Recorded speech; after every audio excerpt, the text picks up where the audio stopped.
எல்லா eighties and 90ஸ் கிட்ஸ்க்குமே வந்து இந்த ஜவ்வு மிட்டாய் தாத்தாங்கிறது வந்து மறக்க முடியாத ஒரு லைஃப் டைம் மெமரி அப்படின்னு தான் சொல்லணும். இப்போலாம் வந்து பொருட்காட்சி, எக்ஸிபிஷன் இந்த மாதிரி எங்கேயாவது பார்த்தா தான் உண்டு.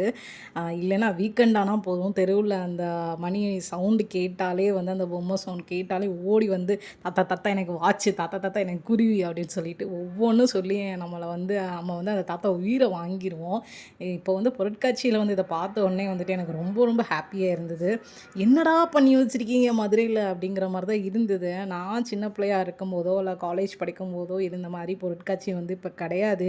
எனக்கு ஏன்டா வந்தோம் அப்படின்ற மாரி இருந்தது. என் பாப்பாவுக்கு ஒரு நல்ல ஒரு எக்ஸ்பீரியன்ஸ் கிடைக்கணும் அப்படிங்கிறதுக்காண்டி தான் நான் கூட்டிட்டு வந்தேன். பட் ரொம்ப ரொம்ப ரொம்பவே டிசப்பாயின்ட்மென்ட் ஆயிட்டேன். முன்னாடி இருந்த மாரிலாம் இப்போ இல்ல பொருட்காட்சி சொல்லப்போனா.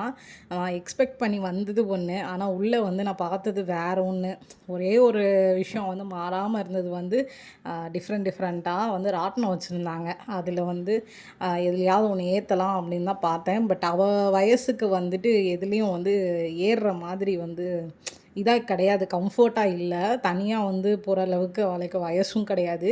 ஸோ யாராவது வந்து கூட பேரண்ட்ஸ் வந்து உட்காந்து போற மாரிலாம் இல்ல. கொஞ்சம் சித்திரை திருவிழாலாம் நீங்க பார்த்துருந்தீங்கன்னா, ட்ரெயின்ல நானும் உட்காந்துருப்பேன், இல்ல என் ஹஸ்பண்ட் உட்காந்துருப்பாங்க. அந்த மாரிலாம் நான் சர்ச் பண்ணேன். பட் எதுவுமே இல்ல. குட்டி பசங்களுக்கு ஆனா அழகழகா வச்சிருந்தாங்க. அந்த குட்டி கொலம்பஸ்லாம் வந்து நல்லா இருந்தது. பார்க்கவே நான் இப்போ தான் ஃபர்ஸ்ட் டைம் பார்க்குறேன் ஆக்சுவலா அந்த மாரி குட்டி கொலம்பஸ். அப்புறம் அந்த வளைஞ்சு நெளிஞ்சு போற ட்ரெயின்லாம் செம்ம க்யூட்டா இருந்தது. அது போக இந்த ஒரு ரைடு நான் பார்த்தேன். ஆ இது வந்து யூசுவலா நம்ம பார்க்குற ரைடு தான். பட் வந்து இன்னொரு ஒரு ரைடு வந்து பார்க்கவே ஆக்சுவலா பயமா இருந்தது. அது இதுதான்.